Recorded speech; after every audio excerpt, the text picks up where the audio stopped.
ఒక మనిషి ఉంటాడు. డబ్బు కోసం కాదు, గౌరవం కోసం జీవిస్తాడు. అతనే రతన్ టాటా. చిన్నప్పుడే తల్లిదండ్రులు విడిపోయారు. అమ్మమ్మ పెంచింది. బాధలు ఉన్నా మౌనంగా సహించాడు.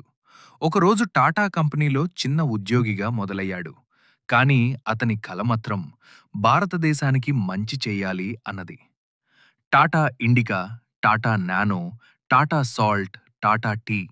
మధ్యతరగతి భారతం కోసం ఆయన మధ్యతరగతి భారతం కోసం ఆయన చేసిన ప్రేమ 26/11 ముంబై దాడుల తర్వాత గాయపడిన ఉద్యోగులను ఆయన స్వయంగా ఆసుపత్రిలో చూసుకున్నారు. అప్పుడే ప్రపంచం గ్రహించింది, ఇతను కంపెనీ యజమాని కాదు, కుటుంబం లాంటి నాయకుడు. రతన్ టాటా ఒక్క మాట, విజయం అంటే మన విలువలను కాపాడుకుంటూ ముందుకు వెళ్లడం. ఈ రోజు కూడా ఆయన మనకు నేర్పేది దయ, నిజాయితీ, సేవ. ఇవే నిజమైన సంపద. కల పెద్దదైనా మనసు పెద్దదైతేనే ప్రపంచం మారుతుంది. రతన్ టాటా.